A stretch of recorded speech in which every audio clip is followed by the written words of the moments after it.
ఏది అయినా ఆచి చికెన్ మసాలా. నల్గొండ పట్టణంలో ఎన్టీఆర్ విగ్రహం దహనం కేసులో దర్యాప్తు కంటిన్యూ అవుతుంది. అశోక్ సార్ ను అరెస్ట్ చేసిన టూ టౌన్ పోలీసులు రిమాండ్ కు తరలించారు. ప్రజల మధ్య విద్వేషాలు రెచ్చగొట్టి సామాజిక ఉద్రిక్తతలను సృష్టించారని ఉద్దేశంతో ఈ ఘటనలకు పాల్పడినట్లు జిల్లా ఎస్పీ శరత్ చంద్ర పవార్ తెలిపారు. ఇక సీసీటీవీ ఆధారాలతో నిందితులను పోలీసులు గుర్తించారు. విగ్రహం దహనం కేసులో అశోక్ సార్ ను కస్టడీలోకి తీసుకుని పోలీసులు విచారించే అవకాశం ఉంది. ఇదే అంశంపై మరింత డీటెయిల్స్ నల్గొండ నుంచి జానియా అందిస్తారు. జానియా, ఓవర్ టు యు. సంచలనం సృష్టించినటువంటి ఎన్టీఆర్ విగ్రహ దహనానికి సంబంధించినటువంటి కేసులో ఏదైతే ప్రముఖ ఇన్స్టిట్యూట్లు నిర్వహించేటువంటి కోచింగ్ సెంటర్ నిర్వహించేటువంటి అశోక్ సార్ని అయితే నిన్న పోలీసులు అరెస్ట్ చేయడం జరిగింది. ఎన్టీఆర్ విగ్రహాన్ని నల్గొండ పట్టణంలోని ఎన్టీఆర్ విగ్రహాన్ని పెట్రోల్ పోసి తలగబెట్టిన ఘటనకు సంబంధించి మాత్రం పోలీసులు అన్ని సాంకేతిక పరమైనటువంటి ఆధారాలతోటి నిన్న అశోక్ సార్ అనేటువంటి పాలకూరి అశోక్ గౌడ్ తో పాటు ఆయన డ్రైవర్ని కూడా పోలీసులు అదుపులో తీసుకోవడం జరిగింది. నిన్న రిమాండ్ కూడా తరలించడం జరిగింది. అసలు ఈ ఎన్టీఆర్ విగ్రహానికి సంబంధించి తగలబెట్టినటువంటి ఆ రోజు సంబంధించి మనం ఏదైతే నల్గొండ పట్టణంలో ఉన్నటువంటి ఎన్టీఆర్ చౌరస్తాలో ఉన్నామో ఏదైతే మనకు చూడొచ్చు, ఈ నల్గొండకు సంబంధించి ఎంట్రీ హైదరాబాద్ నుంచి ఇటు నల్గొండ లోపలికి రావడం జరిగింది. ఈ రోడ్లోనే అశోక్ సార్గా పిలువబడేటువంటి అశోక్ కుమార్ గౌడ్ ఈ రోడ్లో హైదరాబాద్ నుంచి రావడం జరిగింది. వచ్చిన తర్వాత ఇక్కడ ఏదైతే ఎన్టీఆర్ విగ్రహం, ఈ విగ్రహానికి సంబంధించి ఇక్కడనే పక్కన ఏదైతే ఇక్కడ షాపింగ్ మాల్ ఉంటుందో ఆ షాపింగ్ మాల్ వద్ద కారు నిలపడం జరిగింది. ఈ విగ్రహానికి సంబంధించి వెనుక వైపు ఉన్నటువంటి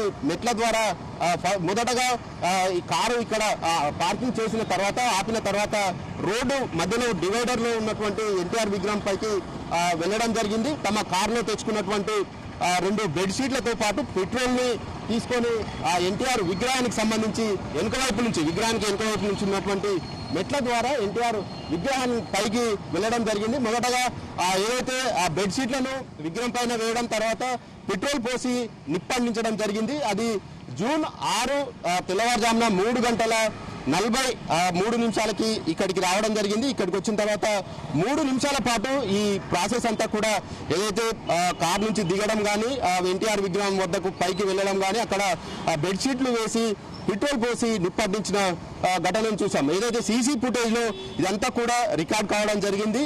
ఏదైతే కార్ నుంచి వెళ్ళిన సమయంలో ముందుగా అశోక్ సారే ఈ ఎన్టీఆర్ విగ్రహం పైన కూడా బెడ్షీట్లు వేసిన తర్వాత పెట్రోల్ పోసిన తర్వాత పాలకూరి అశోక్ గౌడ్ మాత్రమే ఏదైతే ఎన్టీఆర్ విగ్రహానికి కూడా నిప్పట్టించడం జరిగింది. ఆ తర్వాత అక్కడి నుంచి దిగిన తర్వాత ఏదైతే మంటలు అంటుకోవడం జరిగింది. విగ్రహం అయితే నిప్పు అంటుకున్న తర్వాత తగలబడుతున్న సమయంలోనే అక్కడి నుంచి మళ్ళీ కిందికి రావడం, తమ కారులో ఏదైతే తెచ్చుకున్నటువంటి బెలూన కారులో వాళ్ళు మళ్ళీ తిరిగి ఇటు నల్గొండ లోకల్ వైపు వెళ్ళి మళ్ళీ యూటర్న్ తీసుకున్న తర్వాత హైదరాబాద్ వైపే వెళ్ళడం జరిగింది. ఇదంతా కూడా ఇక్కడ ఏదైతే ఇక్కడ చూడొచ్చు షాపింగ్ మాల్ కి సంబంధించినటువంటి సీసీ ఫుటేజ్ లో ఇదంతా కూడా ఏదైతే అశోక్ కుమార్ గౌడ్ ఇక్కడికి వచ్చిన సన్నివేశాలు కావచ్చు, కారు నుంచి దిగిన సన్నివేశాలు కావచ్చు, ఎన్టీఆర్ విగ్రహానికి నిప్పు పెట్టేటువంటి మొత్తం దృశ్యాలు మొత్తం కూడా ఆ సీసీటీవీ ఫుటేజ్ లో రికార్డ్ కావడం జరిగింది. ఆ రికార్డు ఆధారంగానే ముఖ్యంగా ఆ రోజు జరిగినటువంటి జూన్ 6న జరిగినటువంటి ఈ ఘటనకు సంబంధించి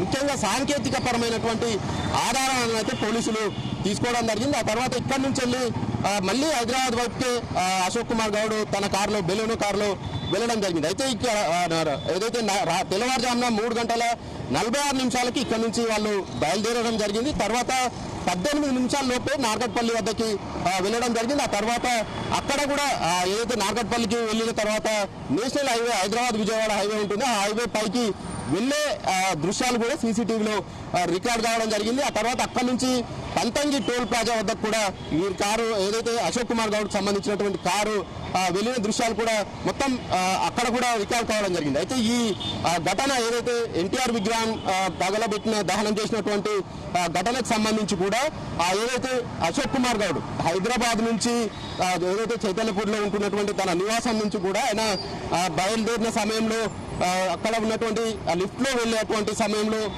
ఏదైతే 2 బ్యాగులకు సంబంధించి బ్యాగులు పట్టుకొని రావడం, అది తన కారులో ఎక్కిన తర్వాత ఏదైతే నల్గొండకు బయలుదేరడం, ముఖ్యంగా హైదరాబాద్ నుంచి చైతన్యపూర్లో తన నివాసం నుంచి బయలుదేరినటువంటి అశోక్ కుమార్ డ్రైవర్తో పాటు నల్గొండకు చేరుకోవడం జరిగింది. 2 బ్యాగులు అలాగే 2 మాస్కులు తీసుకొని వస్తున్నటువంటి దృశ్యాలన్నీ కూడా ఏదైతే తన నివాసం ఉంటున్నటువంటి అపార్ట్మెంట్లో లిఫ్ట్ లో వచ్చే సమయంలో కూడా అవి రికార్డ్ కావడం, అక్కడి నుంచి ఏదైతే నల్గొండకు వస్తున్న సమయంలో కూడా ఆ కారుకు సంబంధించి బెలూనో కారుకు సంబంధించి పంతంగి టోల్ ప్లాజా వద్ద ఏదైతే ఫాస్టాగ్ సంబంధించి కూడా ఆ కారుకు సంబంధించినటువంటి ఫాస్టాగ్ హైదరాబాద్ నుంచి బయలుదేరిన తర్వాత పంతంగి టోల్ ప్లాజా వద్దకు వచ్చినటువంటి సమయంలో కావచ్చు, అక్కడి నుంచి నల్గొండకు వచ్చినటువంటి సమయం కావచ్చు, మొత్తం ఇదంతా ప్రాసెస్ కూడా రాత్రి 11 గంటల తర్వాత నుంచి అశోక్ కుమార్ గౌడ్ హైదరాబాద్ నుంచి బయలుదేరి మళ్ళీ తిరిగి ఇక్కడ ఎన్టీఆర్ విగ్రహాన్ని నల్గొండ పట్టణంలో ఎన్టీఆర్ విగ్రహాన్ని దహనం చేసిన పెట్రోల్ పోసి తగలబెట్టిన తర్వాత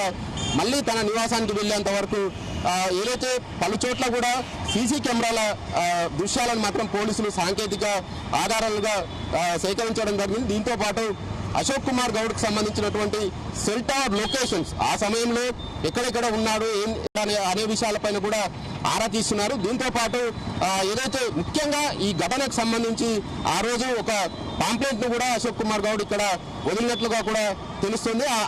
ఆ పాంప్లెంట్ లో కూడా ఏదైతే తెలంగాణకు ఎన్టీఆర్ఏ అన్యాయం చేశారు కాబట్టి తెలంగాణలో ఎన్టీఆర్ విగ్రహాలు లేకుండా చేశామంటూ కూడా ఆ పాంప్లెంట్ లో ఉన్నట్టుగా కూడా సమాచారం అందుతుంది. మరోవైపు తెలంగాణలో ఏదైతే నిరుద్యోగులకు సంబంధించి కావచ్చు, ఇటు ధర్నాల నిరుద్యోగులకు సంబంధించి ఉద్యోగాల విషయంలో ప్రభుత్వం అవలంబిస్తున్నటువంటి శైలి పైన కూడా ఈయన వ్యతిరేకిస్తూ రావడం, ధర్నాలు రాస్తారోకోలు నిర్వహించడం, నిరసనలు తెలపడం ఇవన్నీ జరుగుతున్న సమయంలో కూడా ఈయన నల్గొండ, వరంగల్, ఖమ్మం గ్రాడ్యుయేట్ ఎమ్మెల్సీగా కూడా పోటీ చేసి ఓడిపోవడం జరిగింది. మరోవైపు ఏదైతే జూన్ 6 ఆ సమయంలో ఇటు ప్రొఫెసర్ నాగేశ్వరరావుతో పాటు ఇటు పవన్ కళ్యాణ్ మధ్య కూడా మాటల యుద్ధం, ప్రాంతాలకు సంబంధించినటువంటి ఒక వార్ నడుస్తున్న పరిస్థితి చూసాం. దీంతో పాటు హైదరాబాద్ లో సీఎం రేవంత్ రెడ్డి ఎన్టీఆర్ విగ్రహాన్ని కూడా ఆవిష్కరించిన సమయం కూడా అదే సమయంలో జరగడం, ఈ విషయాలన్నీ కూడా కొంత రెచ్చగొట్టే విధంగా ప్రాంతాల మధ్య వ్యక్తుల మధ్య విద్వేషాలు రేకెత్తే విధంగా చేసేందుకే ఎన్టీఆర్ విగ్రహానికి పెట్రోల్ పోసి నిప్పట్టించాడనే కోణంలో కూడా పోలీసులు అయితే దర్యాప్తు చేస్తున్నారు. ఇప్పటికే ఏదైతే అశోక్ కుమార్ గౌడ్ పైన పలు కేసుల్లో కూడా ఆయన పైన కేసులు ఉన్నట్టుగా కూడా తెలుస్తుంది. ఇప్పటికే పోలీసులు కూడా అశోక్ కుమార్ గౌడ్ పైన 18 కేసులు ఉన్నాయని కూడా నిన్న వివరాలు వెల్లడించడం జరిగింది. దీంతో పాటు ఈ ఏదైతే ఎన్టీఆర్ విగ్రహానికి సంబంధించినటువంటి పెట్రోల్ పోసి నిప్పంటించిన ఘటనకు సంబంధించి కూడా మరో కేసు కూడా నమోదైనట్టుగా కూడా తెలుస్తుంది. మరోవైపు ఏదైతే 1984 సెక్షన్ 4 ప్రకారంగా కూడా పీడీపీపీ యాక్ట్ కింద మత విద్వేషాలు రెచ్చగొట్టడం కానీ ప్రాంతాల మధ్య విభేదాలు రగిలించే విధంగా వ్యవహరించే దానిపైన కూడా 3-4 సెక్షన్ల పైన కూడా ఆయనకు కేసు నమోదు చేయడం జరిగింది. మరోవైపు నిన్న రిమాండ్కు తరలించినటువంటి అశోక్ కుమార్ గౌడ్తో పాటు ఆయన డ్రైవర్కు సంబంధించి ప్రణీత్ని కూడా రిమాండ్కి తరలించడం జరిగింది. ఎందుకంటే ఇద్దరు కూడా ఆ పెట్రోల్ పోసి నిప్పంటించిన విషయంలో ఇద్దరు కూడా విగ్రహం పైకి మెట్లపై నుంచి అక్కడికి వెళ్ళడం, ఒకరు బెడ్షీట్లు వేయడం, మరొకరు పెట్రోల్ పోసి నిప్పంటించిన ఘటనకు సంబంధించి ఇద్దరి పైన కూడా కేసు నమోదు చేసి రిమాండ్కి తరలించారు. మొత్తానికి అశోక్ సార్ అని పిలువబడేటువంటి అశోక్ కుమార్ గౌడ్ ని పోలీసులు అరెస్ట్ చేసి రిమాండ్కు తరలించిన నేపథ్యంలో మరోవైపు ఈ రోజు కానీ రేపు కానీ ఆయనను కస్టడీకి తీసుకునేందుకు కూడా పోలీసులు సిద్ధమవుతున్నట్టుగా కూడా తెలుస్తుంది. ఆయన పైన పీడీ యాక్ట్ కేసు నమోదు చేసేందుకు కూడా పోలీసులు సిద్ధమవుతున్నట్టుగా కూడా తెలుస్తుంది. ఎందుకంటే ఇప్పటికే ఆయన పైన 18 కేసులు ఉండడం, ఏదైతే ముఖ్యంగా ఈ ఎన్టీఆర్ విగ్రహానికి నిప్పంటించిన విషయంలో ప్రధానంగా 2 ప్రాంతాలకు సంబంధించినటువంటి వ్యవహార విషయంలో ఆయన రెచ్చగొట్టే విధంగా చేశారు కాబట్టి ఈ కేసు పైన కూడా సీరియస్ గా పోలీసులు అయితే కేసును ఇన్వెస్టిగేషన్ చేస్తున్నట్టుగా కూడా తెలుస్తుంది. రిమాండ్కి తీసుకున్న తర్వాత మరిన్ని విషయాలు అయితే బయటకు వచ్చే అవకాశం అయితే కనపడుతుంది. కెమెరామెన్ వీరలాల్తో జానయ్య, జీ తెలుగు న్యూస్, నల్గొండ.